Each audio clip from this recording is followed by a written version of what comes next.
Welcome to the Morris Perspective Podcast. I'm your host, Connie Morris, and I am so glad that you're here. I bring more to this space than just a microphone. I bring my story. I bring the perspective of a retired police officer who stood inside the justice system and seen how decisions are made, how people are labeled, and how perception can follow a person before the facts are fully heard. I bring the perspective of a criminal justice instructor and trainer who has helped students and professionals look beyond textbook definitions and think about justice, accountability, bias, power, and the real people behind the policies. I bring the perspective of an author, a researcher who studies race, language, systems, and the narratives that shape how people are seen, treated, judged, and remembered. These are not just topics for me. I have worked on them. I have taught them. I have lived them. I have studied them. And most important, I have written about them. And I see how one word, one label, one assumption, one system, one mistruth, one lie can change the person story before it's told. That is why I create the Morris Perspective Podcast. This is a space where we do not just accept the story as is. We look again. We listen closer. We challenge what needs to be challenged. And we search for the truth that has been hidden, ignored, or twisted. So settle in, listen, and take a deeper look at the stories, the systems, and the truth that have been hidden through the lens of your host, Connie Morris, on the Morris Perspective Podcast.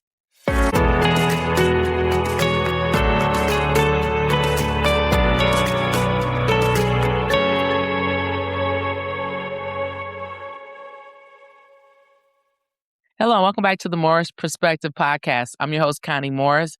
We're in episode 12 of the Twisted Words series. Today's title is Why Language Controls Perception, the final power behind words, label, and narratives. Today's theme, we're going to explore how language shape thought, identity, emotions, fear, cultural system, and public perception, and why controlling words often mean controlling the narrative itself. Today's question I want to ask you is, if language shapes perception, who benefits from controlling the words or the narrative society repeats most? The word perception, because when we think about what we hear and what we don't hear and the image that words portray, we have to pretty much understand that language, your words, they create what we call your words. They create your atmospheres. And sometimes they even create your reality or how reality is interpreted. Words are among the most powerful forces in human history. Entire civilization have risen through words. Wars have been justified through words. Laws have been written with words and through words. Revolutions have started with words. And in religions, movements, politics, media, education, and cultural all rely on the language to shape understanding and influence human behavior. But words do something even deeper than communication. They shape our perception. Throughout this series, we explored how certain words evolved beyond their original definitions and have become emotionally charged through our history, through power, through colonization, through media, through politics, through religion, and through social conditioning. We examine how words are tied to royalty, become associated with degradation, biblical narrative used to justify inequalities, labels connected to criminality and fear, stereotypes attached to race and emotion, and coded language hidden inside the modern culture. At the center of every chapter was one truth. Language influences how people see the world and how they see each other. Because before societies control laws, systems, or behavior, they often first are influenced by perception. Our words create a mental picture. Every word carries imagery. When people hear words like danger, thug, savage, urban, criminal, aggressive, civilized, illegal, or ghetto, the mind immediately begins forming emotional pictures from movies, entertainment, social media, past, present, future, family history. You know, those reactions often shape how we think and how we process information. Psychologists understand that the brain naturally builds association through repetition. The more often certain words are associated with particular groups, behavior, or identities, the stronger the subconscious emotional connection becomes. This is why repeated language matters the most. You ever wonder, how do we get to be a biased nation, a nation full of stereotypes and prejudices? Because words start with narratives, and narratives build imagery, and imagery builds the barriers we now live in. They begin to shape us socially. And that's why words are important. They condition us to what to believe and what not to believe. A narrative that we listen to or even observe, because we hear with our ears and we see with our eyes, we begin to see how society begins to operate under these narratives. The narratives tells us who belong, who deserves empathy, who holds the power and the authority, who is feared, who is trusted, and who is marginalized. Language becomes the vehicle carrying those narratives. The people who influence language often influence public opinion, political policy, social behavior, education, and cultural values. This is why propaganda throughout history has always relied heavily on repeated wording and emotional framing. The more often people hear something, the more familiar it becomes. And familiarity often becomes belief. So many times we don't believe until we see, right? But I've seen incidents where people who you would not normally think will have bias, will under certain conditions have a bias. And that particular person might not never had experienced it before and don't even know why it even happened. But because of social conditioning, they fear certain races and they respond to certain races based on the narrative they have been absorbing in their life. You know, I was watching the investigation of it was Green, Mr. Green, who was pretty much killed by the Louisiana Patrol, not the regular patrol, but the state patrol. And the narrative that they knew right away that those officers killed them, and the way they covered it up. And the way they covered it up is with their words. They get on media and they begin to read a script already programmed for them to socially condition the person for what happened to socially condition the audience for what happened to the person. Even so, when I was watching the video, the person who was narrating the video, he wants to be honest, but even he couldn't even be honest with his words. So his narratives began to shape what we believe. And so how do they start out with the media narrative? They start out with a black man killed by the police. When, as a reporter, the first thing, because I worked crime scenes before, as a reporter, the first thing they ask is what was the name of the victim. So when the news media get on and say a black man killed by the police, I guarantee you 100% of the time, they already know who that black person is. And so they disrespect them by saying black man instead of saying their name. Instead of saying Mr. such and such killed by the police with the first and the last name, but they don't. And so they condition us that when they say black man on the news or black boy or black girl killed by the police, we're conditioned to believe that that was their fault. And then we develop no empathy whatsoever. And we dehumanize them just because of not saying their name. I think we spoke on this before, how important the name is, how much time we take to consider the name of our children. Right? Even the name of our dog, bird, whatever animal you have, it's a conscious effort to do it. You're not doing it unconsciously. You're actually deciding on a fact that I'm going to name this particular thing that, or this particular child that. And so how does media repetition and conditioning help control the narrative? When we think about the media, It has changed over years. First, we got our news from one source, and it was always on the television. Now we have podcast news, and we have different, investigative journalists out there. So there's many sources of narratives out there. So we're no longer, well, I guess some are conditioned because they refuse to listen to other narratives. But when you stay focused on one narrative, do you think you actually get the truth? So when we think about that, media is our greatest perception shaping system that was ever created. Whether it's television, whether through media, whether it's through a movie, you know, whatever is through that has audio or visual, it begins to shape how we perceive things. It can be said a headline, what happens on in our music, in our movies, podcasts, political speeches, advertisement, and viral clips and social media narrative. Over time, repeated exposure creates what we call some type of conditioning. I like to call it social conditioning. If society repeats what it sees, one group connected to crime, another connected to intelligence, one community associated with poverty, another associated with success, those narratives slowly become normalized mentally.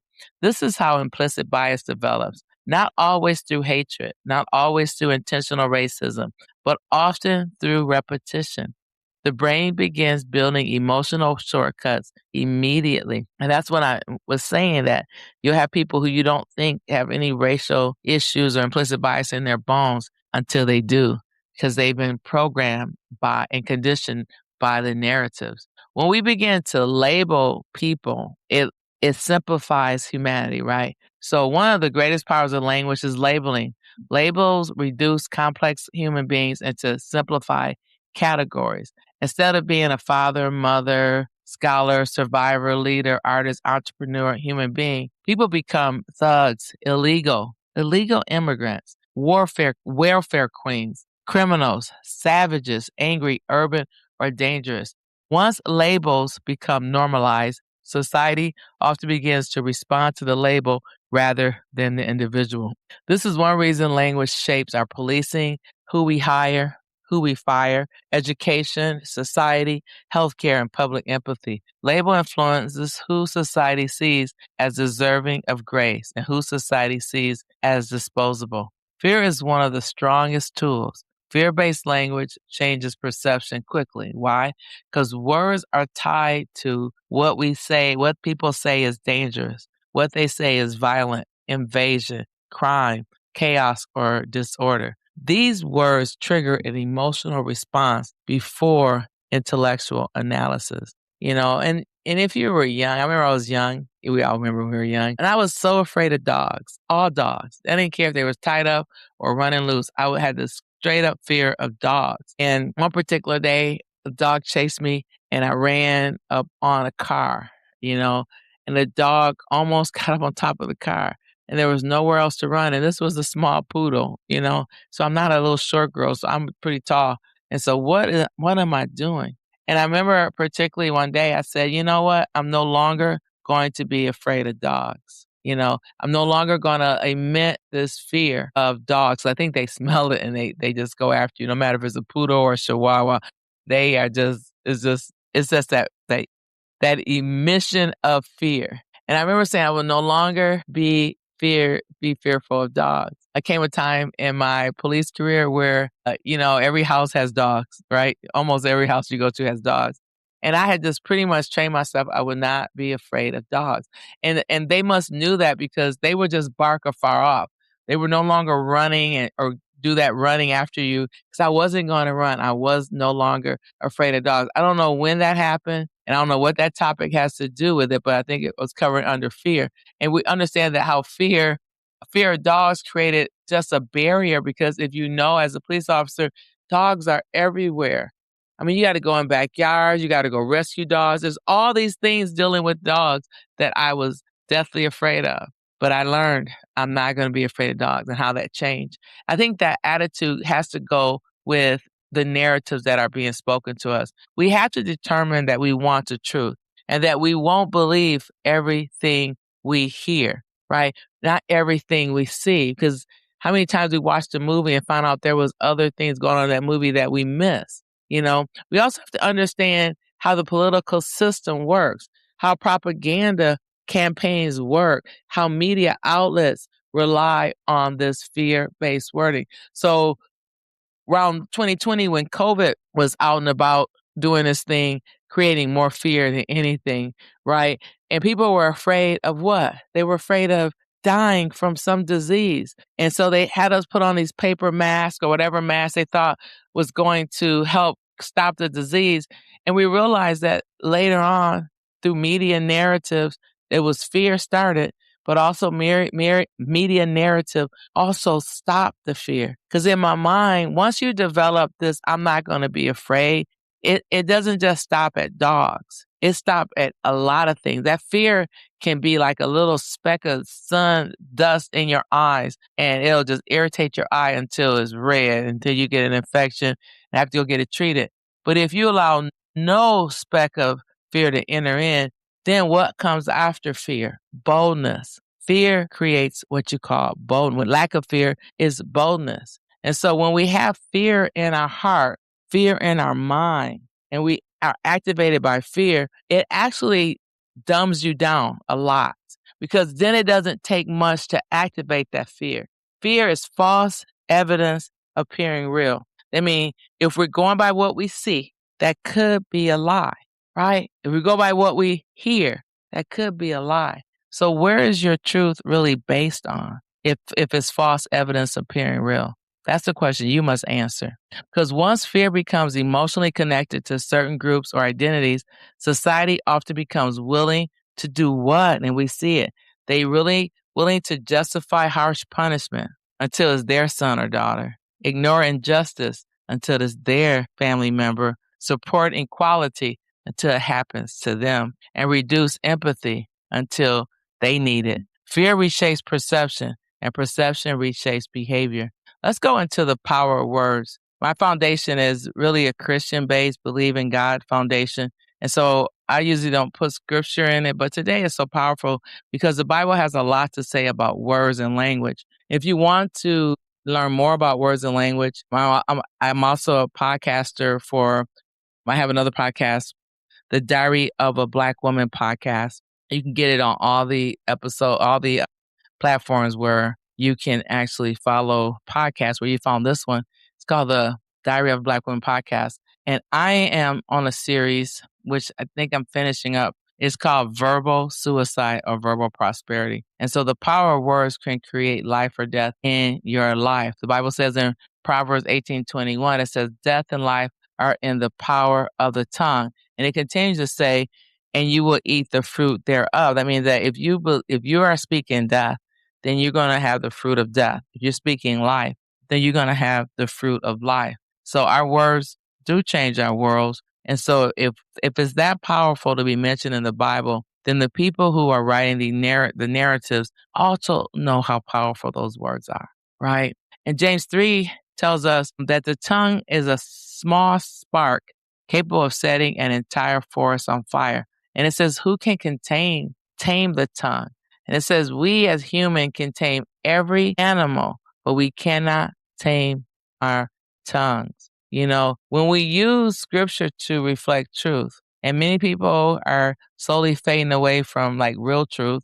They don't want you to say nothing about the Bible or anything related to the Bible, but that means that there's a death happening in their life. That means there's so much that you can actually plug your ears to hearing truth and then walk right into a wall. If you were just unplug your ears just a little bit, you would knew that wall was coming. And that wall could be anything. Anything is just a symbolic word that I wanted to use instead of preaching. We know that words can heal, inspire, educate. They can actually manipulate, divide, dehumanize, but they also can restore. That's why language should never be treated casually. The words created, the words repeated must often words most repeated most oftenly eventually shape our atmosphere, our identity, our culture, and our belief system. How do we reclaim our awareness? First of all, pay attention to what you're listening to. You know, pay attention. The goal of this series was never to simplify or argue about vocabulary. It was to bring a recognition to understanding the power of words and bring to your awareness how this is affecting you, society, your family, your friends, and your foe. And to recognize how narratives are built, how labels influence perception, and how media repetition shapes bias, and how words quietly affect the way people are treated in society. Some words evolve naturally over time, others become distorted politically or socially. Some labels were weaponized intentionally, others became normalized through culture and repetition. But all of them reveal the same truth. Language carry power. Words create your worlds, and death and life is in the power of your tongue. Words shape worlds, how they shape worlds, and they influence our perception. We understand that. They influence our identity, what we believe about ourselves, our emotion, how we should feel about certain things, memory, what we should forget and what we should remember. Fear, make us fearful of things that we can't see or never ever really occur. Remember, it's false evidence appearing real. It may never occur, but yet people fear it, right? Culture, systems, and even our imaginations. Throughout history, language has often been one of the most powerful tools used to elevate some groups, diminish others, justify systems, and control the narrative. This particular series on twisted words, I wanted to challenge you to look deeper. I wanted you to look beyond the definition of the dictionary. I wanted you to go beyond the surface of language and go beyond the normal assumption, because sometimes the most powerful forms of control are not physical, because they begin in the words society teaches people to repeat without question. Twisted words, every word has double meaning, and who it affects determines what the narrative will be. And hopefully that you will begin to question and not just take words at their face value, but dig into it when someone says that. I remember, and then also and how it shapes the meaning. I remember as a young child, I was never into using foul language because it never really made sense to me, right? So if you think about the profane language that's used, the corrupt communication that comes out of people's mouths, and they're calling you these names, but when you actually research those names, they're not as powerful as they make it seem when they come out of their mouth. And I'm not going to use any profane language on this podcast, but you know what they are. You ever looked them up and found out what they were? And that's me being super smart. I was like, what is that? They call me that. That's not who I am. And so I never allowed curse words to get into my heart, because if you really listen to what the curse words mean, they don't really mean anything to me. But to the person, it's just what they're saying and how they're saying it with all that emphasis. But if you think about it, you're not what they're saying you are. And if you look up the meaning, you definitely would know. And so the first part I'll just say before I end this podcast is understanding what the meaning of the words are important. Understanding if that is twisted. Understanding the historical impact of that word. Understand how the narratives are being treated around that word. And also understand how those words and those narratives make you feel, how they affect your emotions and your perception. When you notice that, then stop. Stop allowing the words of death to be your future, to be your identity. And that's all I have for you today. We have one more episode, and that's titled, Is AI Learning Truth or Social Conditioning? And so we'll cover that one, and that'll be our last episode of the Twisted Words. Thank you for joining the Morris Perspective podcast. I'm your host, Connie Morris, and I'll see you on our final episode. Goodbye.